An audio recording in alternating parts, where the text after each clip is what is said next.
Hello, human collective. Welcome to the Upside of Grief. My name is Story, and I am your host. And my name is Erika, and I am your co-host. Welcome to Chapter 9. Welcome to Chapter 9. Wow, how did we get here? Yeah. It's crazy. Yeah, it's been awesome. Mm-hmm. It's been a journey. It's definitely been a journey. And Chapter 9, us. Mm-hmm. Do you want to share what we're going to talk about? Yeah. Okay. So we're going to talk about the firsts. Yes? Yeah. Yeah, it's a few days before, the winter holidays, Christmas, Hanukkah, New Year's, and we both lost our people like earlier in the year span. So we're going to just talk about like some of the firsts that we experienced and kind of go throughout our year. I feel like in my head, I don't know if I ever like consciously thought this, but in my head, I thought, okay, if I can get through this first year, everything's going to be okay. Like, as long as I can get through all the firsts, then everything's going to be fine. Like, I'll know what to expect and I'll have a plan and things are going to be in my control again. I think a lot of people think that. Yeah. But a lot of people are told that too. The firsts are the worst, and I was never all of told that. any of that. So, like, in my head, I thought, like, that was all new process for me. I hadn't heard that at all. Nobody told that to me. I just remember, like, saying that out loud and people just being like, yeah. Or, like, some people, maybe if they didn't understand, I think they even agreed with me, like, yeah, it'll be easier. I don't think it is. That's just me. And I wish, I don't know, I guess maybe I don't know if I guess I just like for people to be real with me, So I feel like, but I didn't meet somebody who lost their husband. I didn't meet somebody who had such a similar grief story to me for a while. And I didn't look for anybody. I didn't reach out. So that's on me, I guess. But I just think that they're all different. And I was just talking about this like 2 hours ago with my not blood brother. He's my brother, but not my blood.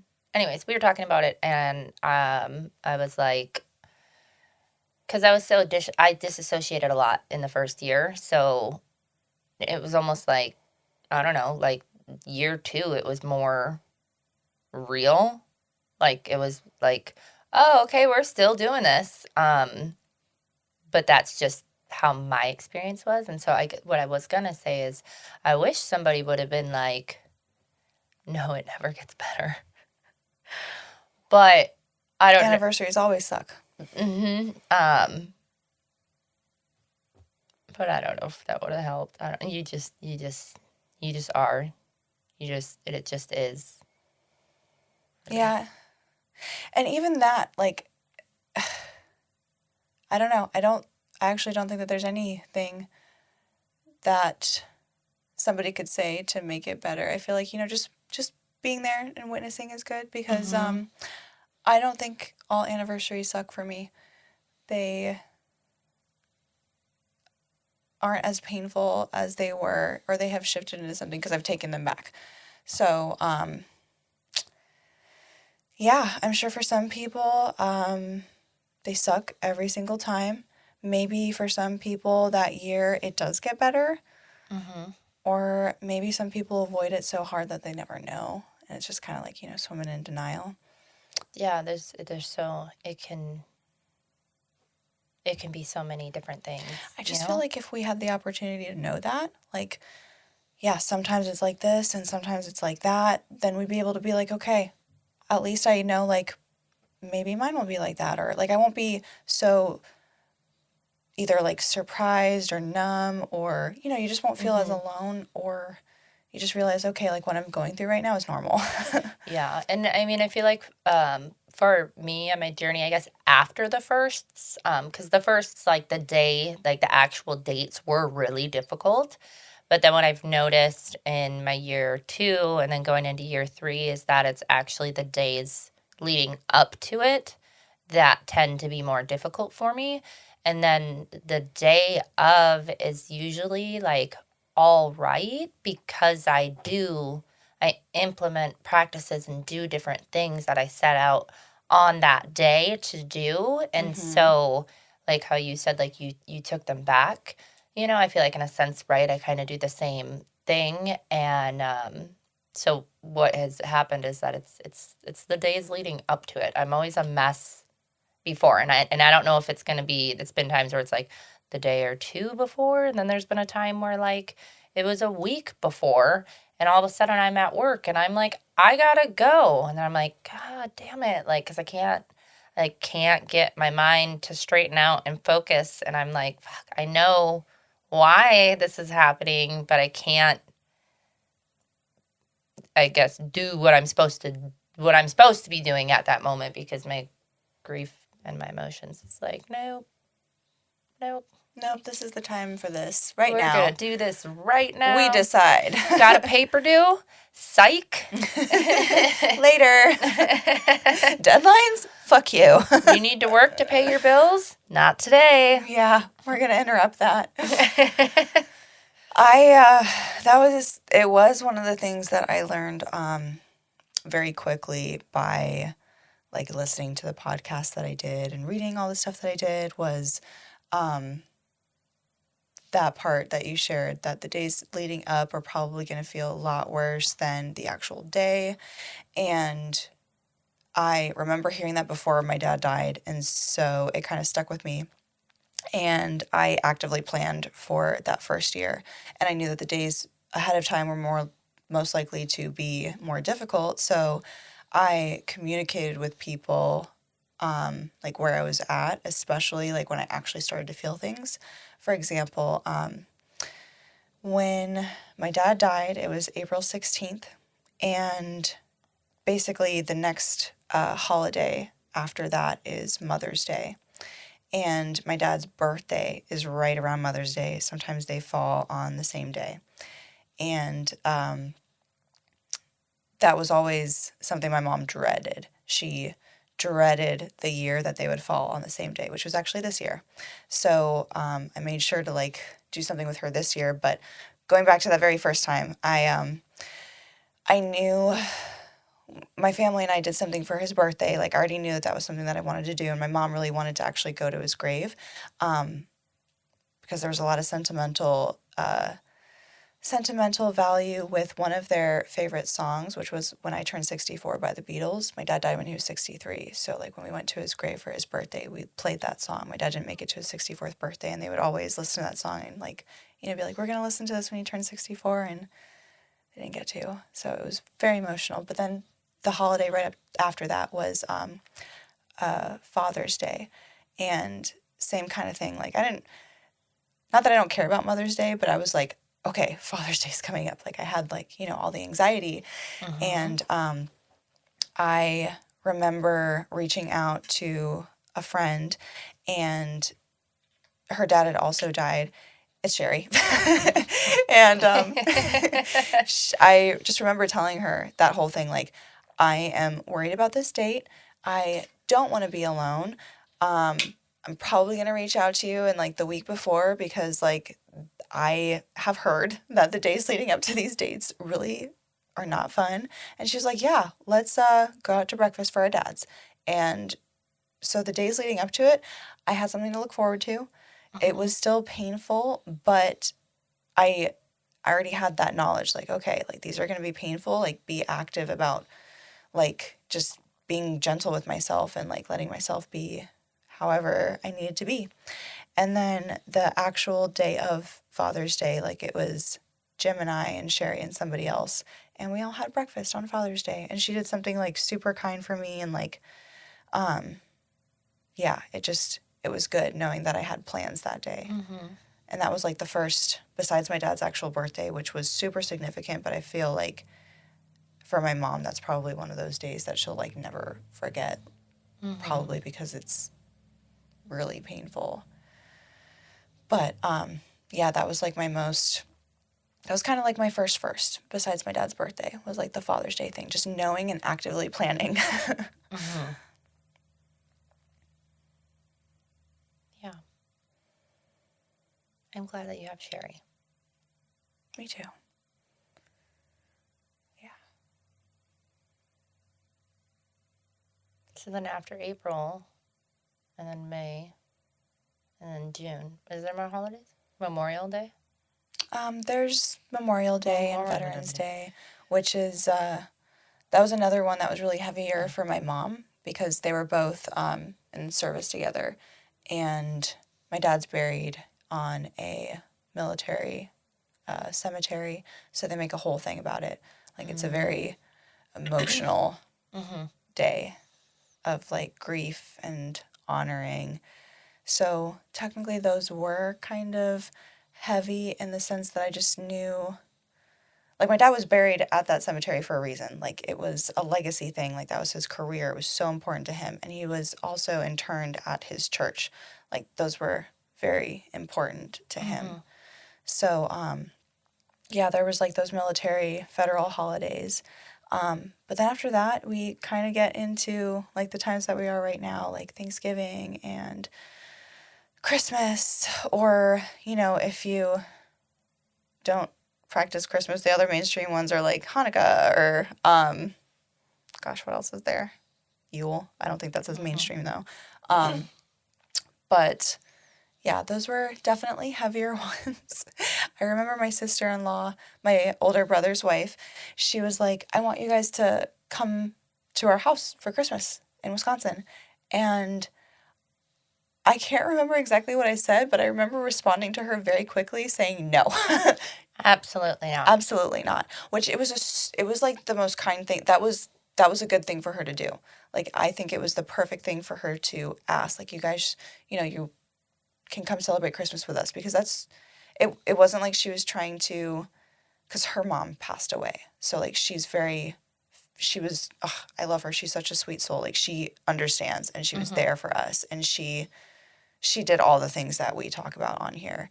And I feel like her saying that was an amazing thing because one, it gives you an out, but two, it also gave me the strength to be like, what do I actually want? Or what do I not want for this holiday? And the biggest thing for me was we celebrate like the Thanksgiving time at my aunt's house, and then our Christmas time was usually spent at my parents' house. So in my head, I'm panicking because no, like we have to be at my parents' house. That's like what we always do for Christmas. Like we can't, why would we do anything different? Like that's crazy. So yeah, I just remember being like, no, we need to be here. Like I need to be here. So yeah, that really helped me. I think it made me realize, okay, like, no, I do, because I didn't know what I wanted to do for the holidays. I think that that's a really hard one to think about too. Like, what do you do?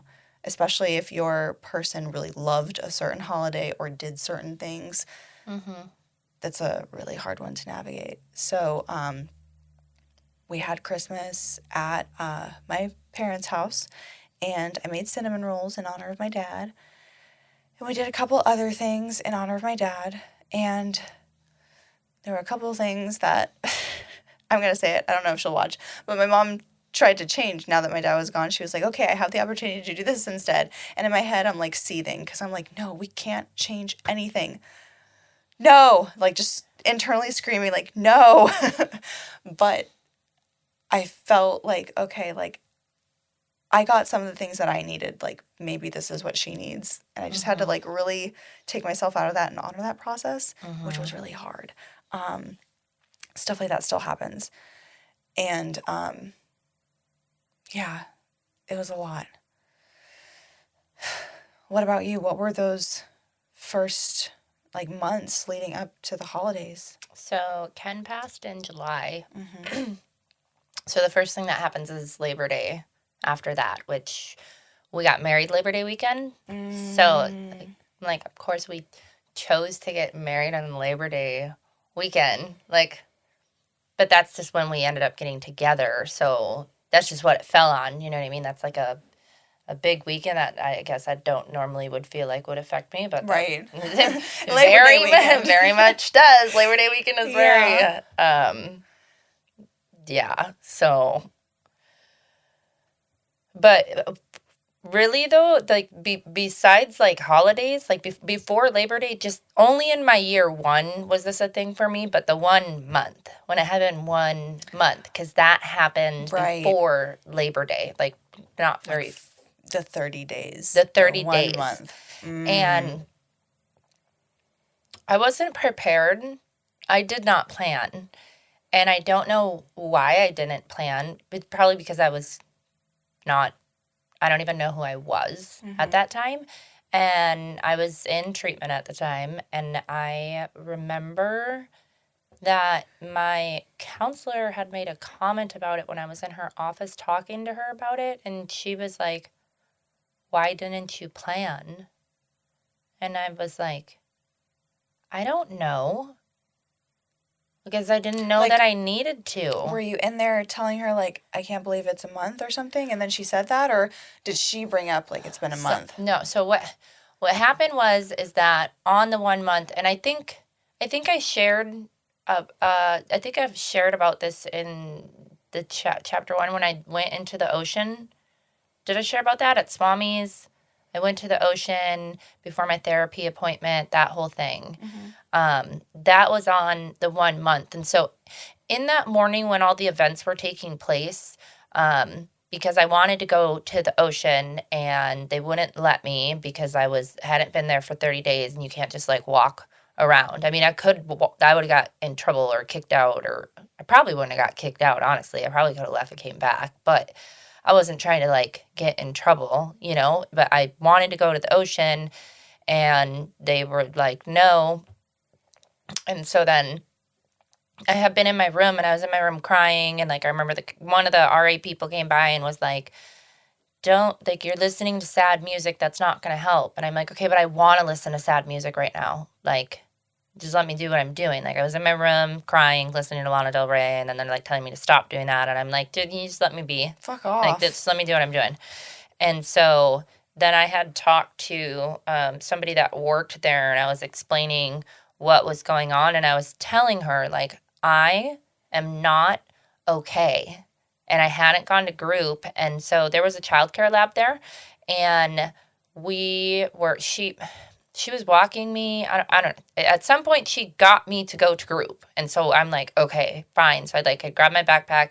We were walking down the hallway and we walked by childcare lab and there was like two moms there and one of her kids was like spazzing out and was like, I have to go to an appointment. Like, I can't be in childcare lab, da da da da da. And then the lady that worked there turned around and was like, well, Story can do it. And I snapped and I was like, no, I cannot do it. I just told you that I am not okay right now. Why would you think that it would be a good idea for me to watch children right now? I can't function. That you want me, like, what? And so I was like, fuck you, fuck this, fuck group. And I turned around and I went back to my room. And so it was like a whole thing, right? Um, and so then when I met with my counselor after this whole situation, I think that's maybe where it came from because it was like the supervisor that I told to fuck off. But I had literally just talked to her for like 10 minutes and very much explained to her in depth that I was not okay. And I felt like when I was talking to her, it was just literally like going in one ear and out the other. And she was not hearing me at all. Like, she was listening, but she wasn't fucking hearing what I was saying. And so then I don't know. Then my counselor was like, well, why weren't you prepared for that? And I'm like, I don't know because I've never lost my fucking husband. This is new to me. Do you not understand that this is new to me? Like, yes, I've lost people, but I've never lost my partner. And I don't know what the fuck I'm doing. And what the fuck are you supposed to prepare for again?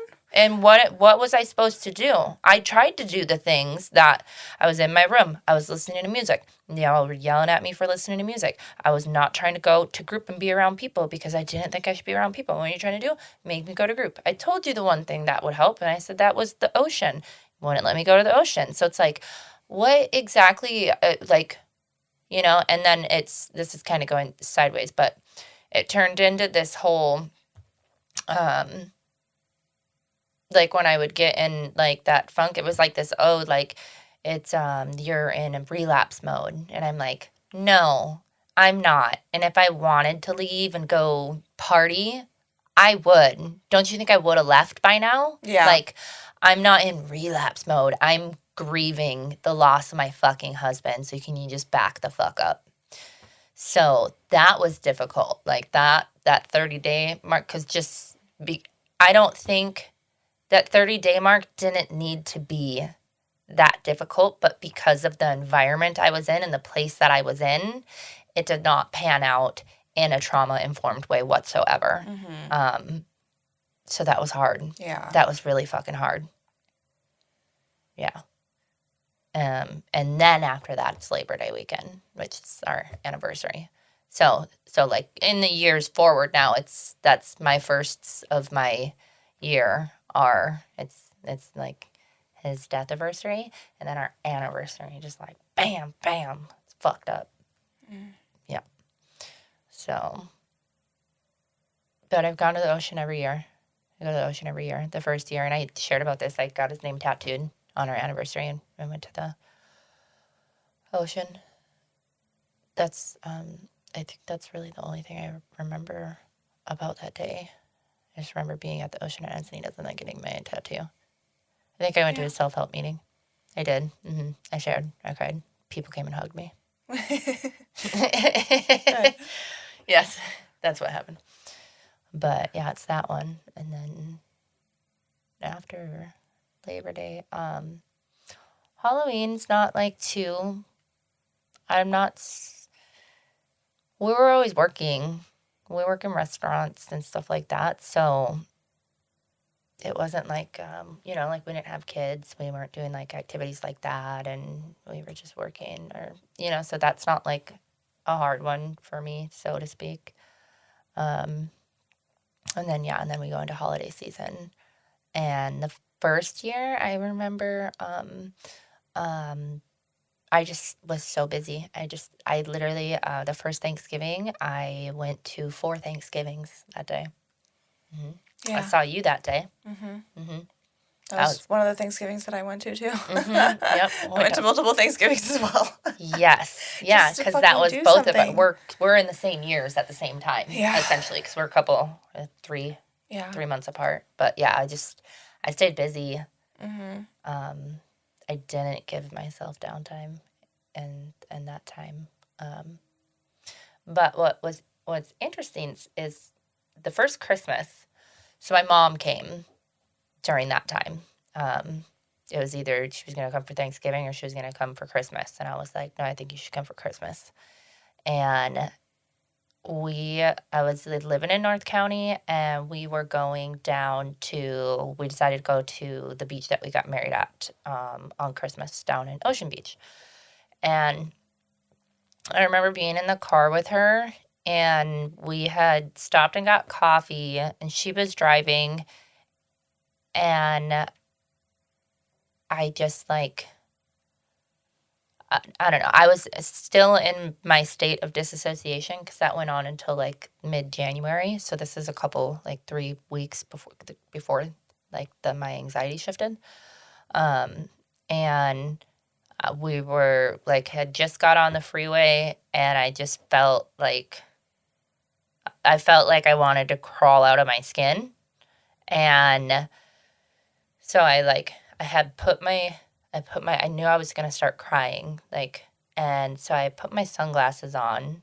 And so then my mom, noticed, and she's like, "Are you okay?" And I was like, "Yeah, I just really need to breathe right now." And so I turned on a song by Purity Ring, and I turned it up, and then I just started, taking really deep breaths. And I had this really interesting experience where, I don't know, it's kind of hard to explain because also I was disassociating at the time, but I just remembered that whatever the fuck happened in my body, I had a bunch of anxiety, and then I was doing breathing, and then I just basically I was water was coming out of my face, and I was I'm just going to breathe through this and just let it happen. And then I did, and then as I was doing that, I just had a rush of fucking endorphins go through my entire body. It literally felt like I had got high for a second, And I remember sharing that with my mom because after it happened,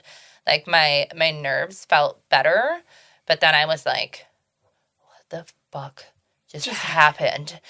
And so I was like, I need to share something with you. And she's like, what is going on? So I essentially just explained what I just said, but I was like, that was really strange. I don't know how to feel. I feel better, but like I literally feel, I don't know what my body just released, but I just felt like I was just like high there for a second. Like it was a really strange experience that I had, but it happened when we were driving down the freeway, and I just was like, I'm just gonna breathe through this, and it was really intense. But like I said, I was dissociating at the time still too, so it's kind of hard to like pinpoint or I guess express or remember the time in the first 6 months. It's hard to describe it sometimes because it's just really difficult. Mm-hmm. So Yeah, I feel like that is another one of those possible experiences is dissociating and the not necessarily numbness, but the blur. mm-hmm. Yeah, so it can be blurry too. Oh, fucking blur. Blurry, out of body, out of mind, just not there. Yep. Yeah. So you were before we started recording, you were talking about New Year's. Did you Mm-hmm. you were talking about like a ritual that you do for New Year's. Mm-hmm. It's something new that you were doing. Did you do that the first year, or was this something that you did kind of later on? Nope, that was the first year. Yep. Sure. So Now. on New Year's, that first year, because I was really heavy into going to self-help groups at the time. I think you came down to the New Year's, not the first year, the second year? I think it was the second year. The second year. So it was a sunrise gathering, and it was pretty cool. mm-hmm. And Pitch black did sunrise. we? Yeah, we did the sheets of paper the second year. And I know I did. It's like optional. I'm pretty sure I would have participated. I don't really remember. It was early. Yeah, I don't remember. It was early. It's early, yeah. So there's it's a self-help meeting, and it's on the bay, and it's dark when you get there, and you start a fire, and you just kind of bring in the new year like that. So I had went to that in my year one, and it was the first time that they did that, and it was just very intentional, different things we were throwing in the fire, and I wrote down on a sheet of paper what I was going to leave in the year behind, which on my year one, I don't remember what I left in the year before. I can't tell you what I left, and I remember what I put for the year forward, which you write one word. You pick one word for the year. Like, what's your intention? What do you want to see happen? All that. And so I chose the word hope that year. And it was because I felt extremely hopeless. I actually went through this whole thing throughout that time. I was like against hope.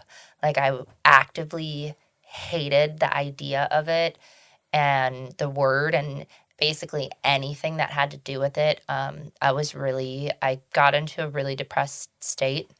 And so I was like, I don't believe in hope. And I was like, when I don't want to get out of bed, is hope gonna get me out of bed? No, the fuck it's not. Discipline's gonna get me out of bed. Yup. That was story that year. Discipline, motherfucker. I'm sure you heard me say that shit, didn't you? That's what I said. It was a thing. It was a thing. And it kept you sane, though? It kept me sane. I needed something, and that's what it was. And it was almost like it's kind of mean to myself to think about it. Mm. But I needed something, and hope was not that. And so I don't know why. I was like, that's what I chose, though. I put that word into the fucking fire. And I did get hope that year. Like that did happen. And it's actually funny because NF released his album called Hope and went on tour that year as well. And like, I'm not religious or anything, and so it's really funny that I his music really helped me in year one. It really did. That whole album, Hope, helped me a lot. And I remember actually Roseanne at one point was like, are you listening to NF? And I was like, yeah, I love him. Have you heard the song Hope? She's like, he's a Christian rapper, right? And then I was thinking about it and I'm like, oh yeah, I guess that does make sense, but the way he says it, you know what I mean? Like it'd be like on God, or you know what I mean? Like the way that it didn't translate to that as me, but I was like, I still think he's great, like he's sending a great message, it's like, pray for me, shit like that. But I'm like, I didn't think about it like that. And then she was like, no, he's a Christian rapper. And she was like, I think it's great. And so I listened to him a lot. And then I went to his concert by myself that year. So it was like, yeah, that the whole Hope thing was a whole fucking thing. But I put that shit in the fire with an intention. And honestly, I did not believe that it was going to happen when I put it in the fire, but I was like, what do I have to fucking lose? That's where I was at. So I was like, fucking burn it. And it did. It did. And it was wild. So I always put a word in. It's only happened twice now, but I don't know what my word is going to be this year. Last year I chose love. Cool. So this was my year of love. I love that. Fire rituals. Yeah.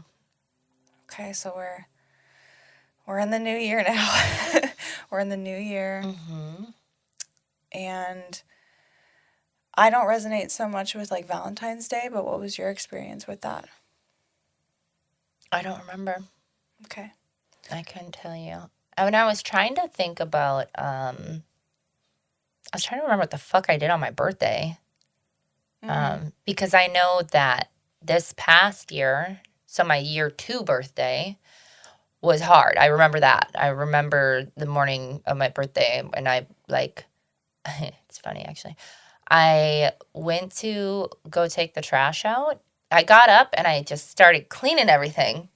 All of a sudden I woke up and I was cleaning the whole fucking house. And I went to take the trash out and then I felt it. I was like, oh, here it is. There's grief. There it is. And so I sat down and I started crying. I FaceTimed a friend and talked to her for a minute. And what's funny about the situation is that I was living with what I call my adopted family at the time. And they had like a candle, like it looks like a cupcake candle, but it's just a candle. And then they had like a card and like gifts and balloons and stuff. And so they thought I was going to come back in the house. And it's so funny because the kids too, one of the kids was like going to play happy birthday on the trumpet and they were going to sing. And it was this whole thing. So they're like waiting in the hallway in the house, like peeking around the corner, waiting for me to come back in the house. And then I never came back in the house. And so that's when, Deanie was like, she's probably having a moment. Like, let's give her a second. So then, then they were just all standing there. And then when I finally, I calmed down a little bit and then I came back into the house and I walked into the kitchen and then all of a sudden they all walked into the kitchen and they were playing the trumpet and they're singing happy birthday and then like the whole thing. And, Deanie was like, make a wish for you and Ken and the whole thing. And then after that, she told me, she's like, we were waiting around the corner for you and you never came back into the house. And I was like, oh yeah, grief was like, hey, you're going to sit down. Yeah. So it's funny, but I'm trying to think. I don't know what I did on my birthday in year 1. I have no fucking idea. I got reminded of something. It's not necessarily holidays, but it was like we were trying to plan as close to the holidays as we could to go see Jim's family, and I get to meet them for the first time. And something that Jim's sister Terry did was, so Jim used to live in North Carolina where we were visiting his family who was still there. They moved there from California. So we were visiting them at his parents' house, and Jim still had like his room. And we walked upstairs and Terry, his sister, had framed a whole bunch of pictures of like me and my dad. inside of the room. And it was just like Oh. so intentional. Yeah. I just like burst into tears immediately because that was her way of, I don't know, just showing me that she cared and that she was watching and She like, sees welcome you. home. And she sees me. And yeah, it was just a very welcoming feeling and I felt really good. And yeah, it was a great moment. That's really cool. Yeah. And getting to meet Jim's parents was just really amazing. And I'm so glad that we did that. We had a lot of fun. And it helped a lot too, just because his dad reminds me a lot of like my dad and my grandpa. So it just felt so at home. It was nice. That's awesome. Yeah. Yeah, it was pretty great.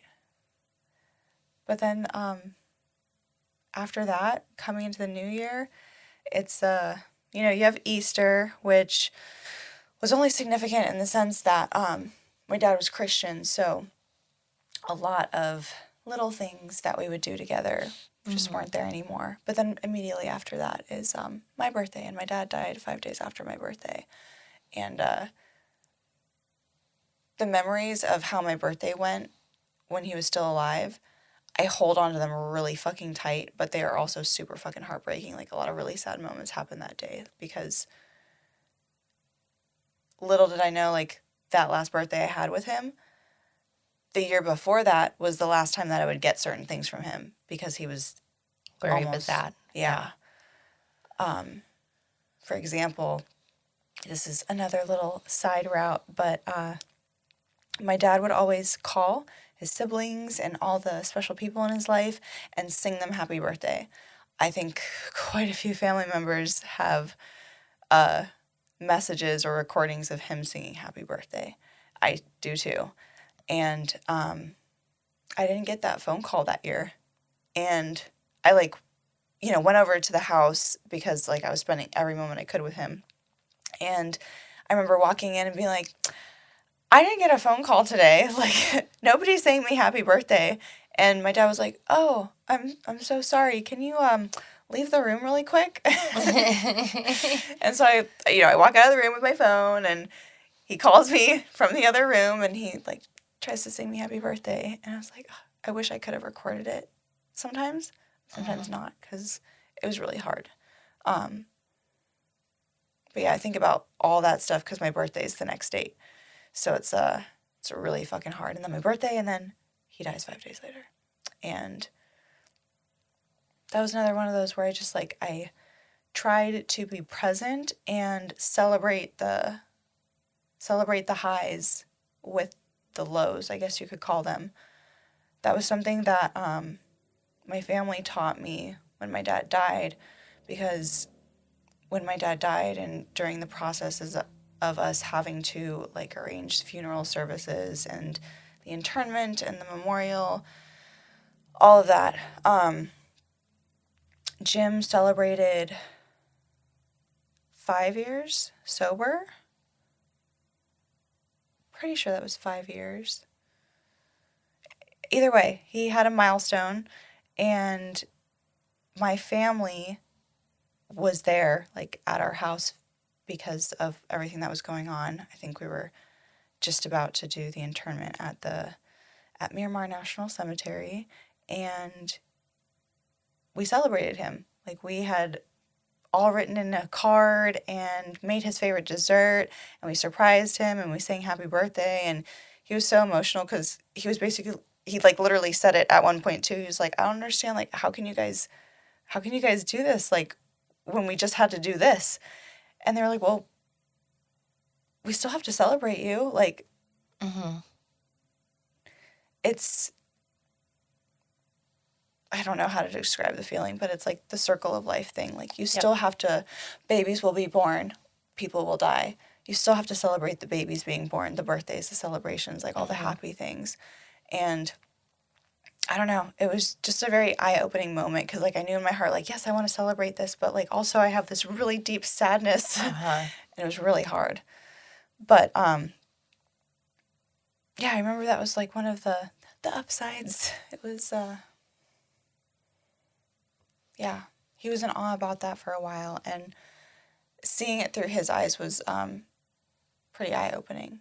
Because, like, in my head, I can process that logically. Like, yes, we still have to celebrate you. All my family's here. We're going to celebrate you. It doesn't matter. Like, we can do both. Mm-hmm. But, like, watching him, like, experience this, Mm-hmm. like, that was really moving for him. And, yeah, special for me because of how moving it was for him. And, like, seeing my family, like, gather around him. And, like, they knew my dad liked him because my dad said so. So they just accepted him right away and were super friendly. And yeah, he was family right away. But that year mark is a bitch. I think because of all of that. Everything's tinged with that half. Like all the happy stuff. But then this really hard thing happened like in between all of that. So it's a really weird feeling. Yeah. Did you end up doing anything for the year mark or anything leading up to that? I went home to Minnesota. Oh yeah, okay. You were allowed to go. Mm-hmm. It was a thing. Yeah, because I think, well, in April I have Ken's birthday. Same week as your dad passing. You and Roseanne and me. April's just That whole week. that whole Hers week. is April 19th. And so that I just went. I had the means to go to the beach that we got married at that point, so I went down there. But the year mark, I went home, and so the kind of the weird thing that happens with that is because he died so close to the 4th of July. See, it passed away on July 10th, and the 4th of July was a holiday that I actually, like, we did celebrate that. Like, that was... Not Halloween as big, but yes, 4th of July. Yes, 4th of July. Yeah. I don't know why. I like that. I think it's just because, like, growing up, it was always, like, camping with family and all of that stuff. And so, like, we did those things. Like, we went camping with my family and all that up in Floodwood. And, you know, when we came to California, like, I remember our first 4th of July here, like, we always got all decked out and, like, we were on the beach and all that stuff. And so I've always celebrated the 4th of July. Like, that's one of the holidays that I'm like, no, I'm going to go do stuff, you know, and I'm, like, the person who wants to, like, go watch fireworks and all of that. Like, I'm very much a 4th of July person. And so it kind of sucks now, the 4th of July, which is so weird that it's that one, you know, but that was the holiday that I don't know, we had, like, fun doing that. I don't know, it's just, like, summer and carefree and barbecues and, you know, and so it kind of sucks that it's so close because it's almost like the 4th of July is happening, so it's almost like when the 4th of July is happening, we know what happens next. Yes. I can totally relate to that. That's kind of exactly the same feeling. Like, oh, my birthday? Guess what happens in 5 days? Guess what happens after your birthday? Yeah. Yeah, that's exactly how I feel about the 4th of July. I'm like, oh, yay, all this stuff. And then 6 days. Or wait, 6 days? Yeah. Less than a week. Yeah. Yay. And so then, too, it's like, it makes it difficult with,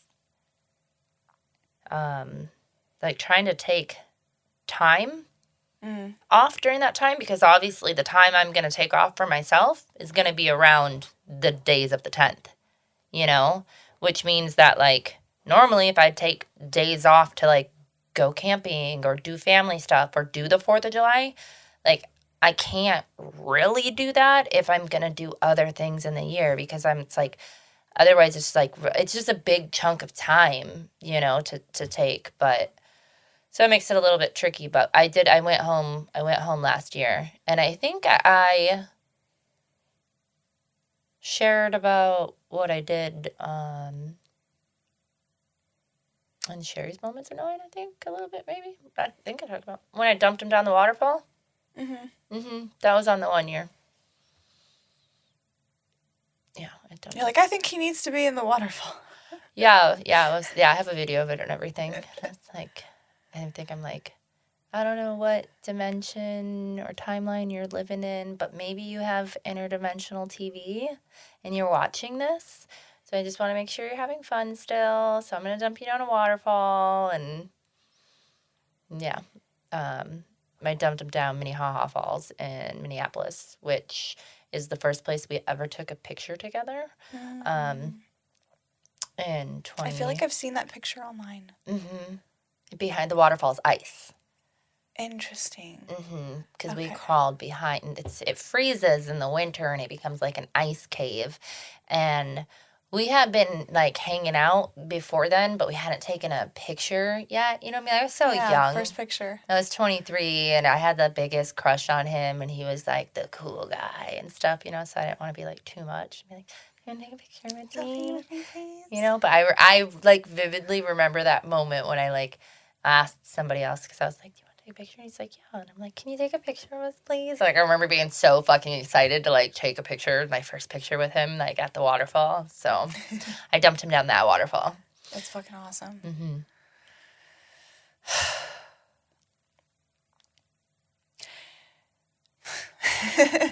I was gonna say, like,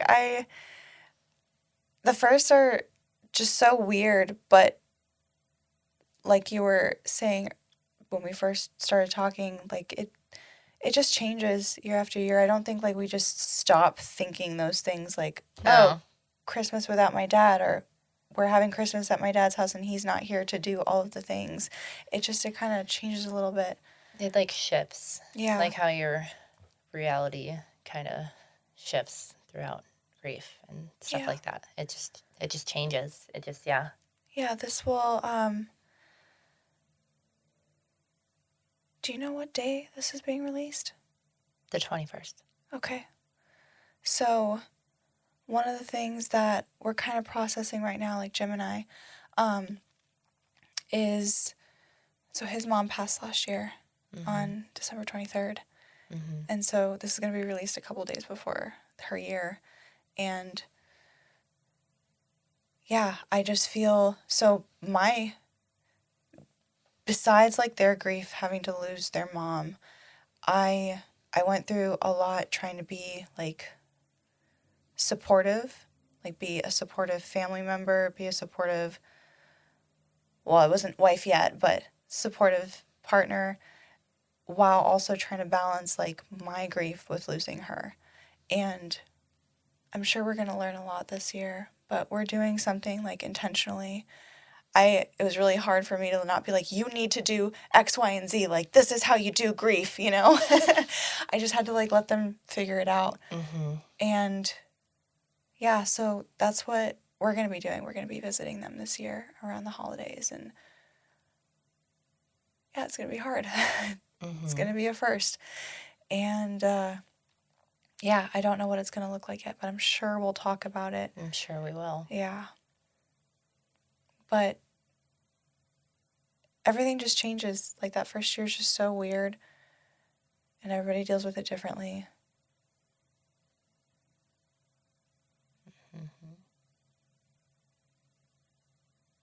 There's no right or wrong way to do it. It's just going to happen. Yeah. I feel like the best thing that I could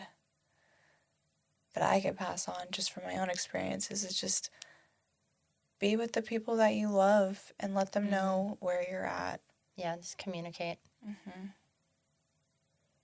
Yeah. That's how I know that people are there for me and can show up. That's like the only way they can show up is if they know. Yeah. Yeah.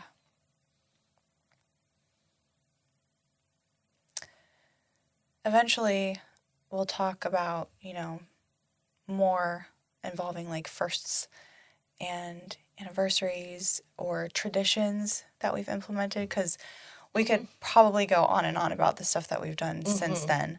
Yeah. But this chapter, We'll save it for another day. yeah, we'll save it for another day. So you can just hear what we've done. It doesn't have to be what you do, but I feel like just hearing what other people have done is all you need to be able to spark that little bit and be like, okay, I can do that too.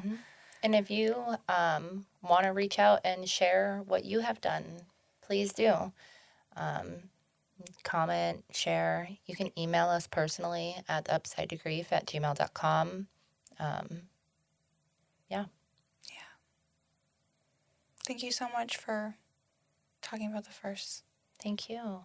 It's so funny. Like, I feel like we talk so much about it, but there's still so much we don't know about each other's experiences. So it's always really cool to talk to you and like, yeah.